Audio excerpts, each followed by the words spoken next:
আমি আমার ছেলে রেস্টুরেন্টে খেতে গেছিলাম। গর্বিত আমি বাঙালি। তো এই রেস্টুরেন্ট সোনার বাংলা রেস্টুরেন্টে খেতে গেছিলাম।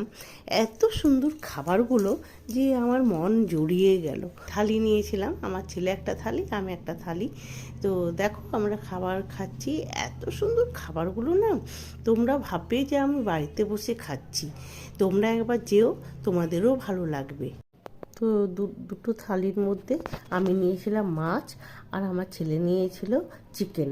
তো আমি মাছ নিয়েছিলাম কেন না, গোপাল পুজো করব, ওই জন্য মাছ নিয়েছিলাম। থালির মধ্যে ছিল কাটলেট, আলু পোস্ত, ডাল, তারপর ছিল শুক্তো, তারপর একটা ভেজ তরকারি ছিল ফুলকপি দিয়ে, আলু দিয়ে, বেগুন দিয়ে, তারপর ছিল তোমার চাটনি, পাঁপড়, অনেক কিছু ছিল। আমি ওগুলো সব ভুলে বসে আছি। ভালো লাগলে লাইক, শেয়ার, কমেন্ট করে দেবো।